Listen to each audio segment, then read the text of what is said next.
Assalamualaikum warahmatullahi wabarakatuh. Tadabbur Hikam Al-Busti, kalam hikam yang ke-10.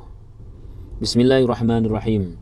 Qala al-muallif rahimahullah ta'ala, Asy-Syaikh Abdul Fad Al-Busti berkata dalam unwan hikamnya, wa in asa'a musi'un falyakun laka fi urudi zallatihi. Apabila ada orang yang berbuat buruk kepadamu, maka hendaklah terhadap perbuatan buruk tadi kita bersikap dengan sikap dua hal. Apa itu dua hal? Safhun wa ghufranu. Safhun wa ghufranu. Ghufranu itu adalah memaafkan. Safhun itu artinya adalah membuat penafsiran ulang. Safhun itu kalau dalam kamus biasanya artinya adalah arti dasarnya adalah memberikan frame atau memberikan laminasi atau yang sejenisnya. Maksudnya apa? Baik, bismillahirrahmanirrahim. Kita bersama-sama belajar. Pada saat kita disakiti oleh orang lain, terus kemudian kita keingat wajah orang tersebut, kayaknya itu kan kayak orang tersebut mau kita apakan, begitulah. Kalau kita melihat ada orang yang biasanya membuat hati kita sakit, maka serasa kita ini sulit sekali memaafkan. Keingat omongannya yang bahasanya nyelekit begitu, maka kita seolah jadi berat sekali hidup ini. Kalau ditanya memaafkan atau tidak, rasanya berat sekali memaafkan. Kenapa kok kita berat memaafkan terhadap orang yang mendolimi, menyakiti, menipu kita, membicarakan keburukan kita, menggunjing kita, membicarakan hal-hal yang sebenarnya kita tidak melakukannya atau menuduh kita, kemudian kita sulit memaafkan? Ada apa? Dalam kitab hikam ini ada dua hal yang kita lakukan. Yang pertama adalah sebenarnya bukan memaafkan. Yang pertama adalah safhun. Apa itu safhun? Kalau kita memaafkan sulit, maka ada safhun. Safhun itu adalah sebuah proses yang kalau kita berhasil di situ, maka memaafkan itu jauh lebih mudah. Kenapa kita sulit memaafkan seorang yang mendolimi kita, seorang yang mengkhianati kita, seorang yang kalau keingat wajahnya kayak kepingin diwewes gitu atau pengen dibalang sandal atau apa dan sebagainya. Kenapa kok sulit kita memaafkan? Karena kita belum melakukan yang bernama safhun yang sebagaimana tertulis dalam kitab hikam ini. Apa itu safhun? Safhun itu kalau dalam bahasa kekiniannya adalah membuat frame, membingkai ulang. Kalau dalam bahasa dulu pernah kita belajar psikologis mungkin reka ulang kognitif. Kalau dalam bahasa yang lebih simpel adalah memberikan penafsiran yang baik. Contoh yang paling simpel. Ketika kita misalkan dibicarakan keburukan kita oleh orang-orang tertentu begitu, maka kalau kita tafsiri bahwa hal itu adalah sebuah pengkhianatan, hal itu adalah sebuah penuduhan, hal itu adalah sebuah penzaliman dan sebagainya, maka yang terjadi kita akan lebih sulit memaafkan. Masuk pada ghufran lebih sulit. Kenapa? Karena safhunnya kita tidak berhasil. Lalu bagaimana? Nah, untung kita ngaji hikam. Nanti pada saat kita insiden dengan orang lain, disakiti, dikhianati, diomongi dengan omongan yang tidak enak, dizalimi atau digunjing dan sebagainya, ingat ngaji hikam ini. Kenapa kok? Kalau bahwa memaafkan itu baik, semua kita sepakat bahwa memaafkan itu baik, bahwa memaafkan itu adalah sesuatu yang mulia, semua kita tahu. Namun bagaimana menuju memaafkan itu? Nah, di kitab hikam ini dibahas ada kata safhun. Safhun ini membingkai ulang, memberikan reka ulang kognitif, memberikan tafsiran yang baik, yang sebenarnya tafsiran baik ini adalah tafsiran yang sejati. Jadi pada saat ada orang membohongi kita, menyakiti kita dan sebagainya, kemudian kita tafsiri itu sebagai sebuah keburukan, itu adalah tipuan. Sebenarnya itu kebaikan. Bagaimana safhun itu? Simpel.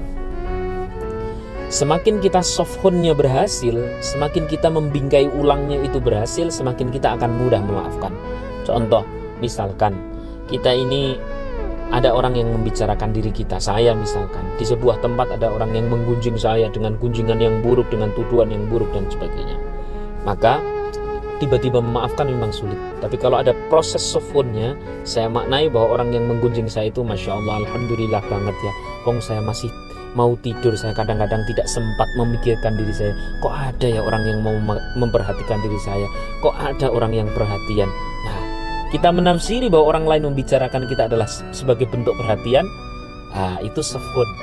Itu namanya sofwon. Kita membingkai ulang. Agak lumayan enteng. Orang kok perhatian banget sama saya. Kalau perlu uang kopi, tak kasih uang kopi begitu misalkan. Ya. Ditambah lagi. Sofwon lagi.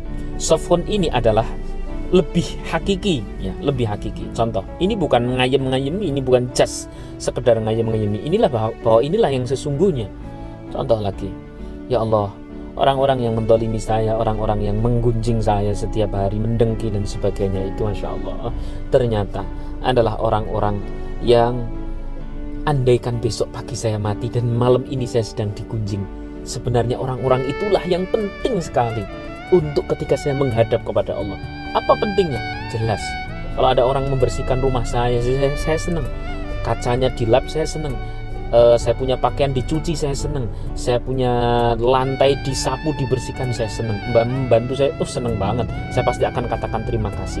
Nah, ini adalah yang dibersihkan, sesuatu yang lebih penting dibersihkan daripada sekedar rumah. Apa itu? Dosa, kesalahan. Saya punya dosa, saya punya kesalahan di masa lalu dan sebagainya. Catatan di hadapan Allah itu sabuh boy. Lalu kemudian ada orang yang sampai malam mau membersihkan dosa saya dengan cara membicarakannya, ya, dengan cara menggunjingnya dan sebagainya. Tapi sejatinya sebenarnya kita sedang dikurangi dosa-dosa, sedang dibersihkan dosa-dosa kita. Dibersihkan rumah saja, kita punya rumah senang, apalagi kok dosa kita dibersihkan. Masya Allah, kok matur suwun banget ya. Dengan seperti itu namanya sofwon, itu membingkai ulang. Makin kita berhasil sofwonnya dengan beragam sofwon yang lain, framing yang lain, maka makin mudah kita memaafkan hatinya. Maka terhadap orang yang membersihkan rumah kita saja kita bilang terima kasih, apalah lagi membersihkan dosa kita, padahal kita tidak tahu sampai hari apa kita masih hidup. Mungkin minggu depan. Lah kalau kok minggu depan ternyata kita meninggal dan ini malam ada orang yang membersihkan dosa kita, apa yang kita katakan kepada orang tersebut? Tidak ada kata lain kecuali matur suwun, terima kasih. Kok mau-maunya membersihkan dosa saya, matur suwun, terima kasih. Dengan seperti itu ringan nanti memaafkan. Sofwon wa ghufranu. Ghufranunya memaafkannya lebih ringan kalau sofwonnya berhasil. Contoh lain lagi, datang orang ke rumah panjenengan, Mas, Mbak, semua yang hadir, teman-teman semuanya, datang ke rumah panjenengan, misalkan ngasih buah-buahan, habis itu ngasih makanan, ngasih pakaian, bahkan ngasih sertifikat apa? Sertifikat rumah, berikut rumahnya. Apa yang mau saudara katakan kepada orang tersebut? Tentu saja terima kasih, matur suwun banget. Nah, ini kalau ada orang mengkhianati kita, mendolimi kita, menyakiti kita, menggunjing kita dan sebagainya, maka sebenarnya ini bukan ngayem, sebenar-benarnya orang tersebut menyetorkan kebaikannya, pahalanya, bahkan boleh jadi surganya untuk diri kita. Kita ingat orang-orang hebat, Rasulullah, para sahabat dan sebagainya, itu menjadi naik derajatnya. Kenapa? Karena beliau itu sabar ketika didolimi, maka naik derajatnya. Jangankan sampai di akhirat, orang yang hari ini dihujat, habisi dan sebagainya, boleh jadi Allah ngangkat derajatnya. Nggak usah sampai di akhirat, di dunia saja nanti sudah nampak. Subhanallah. Berarti terhadap orang yang ngangkat derajat kita, bahkan memberikan pahala-pahalanya untuk kita, yang pahala itu nanti bisa menjadi surga, bisa menjadi keridhaan Allah untuk kita, mau kita katakan apa selain terima kasih? Nah, ketika kita sudah bisa memframe yang sedemikian rupa, memberikan satu pemaknaan, yang pemaknaan ini bukan pemaknaan sekedar ngayem-ngayemi, itu memang sejati dan ada dalilnya, dan itulah yang sesungguhnya, maka kita lebih ringan memaafkan.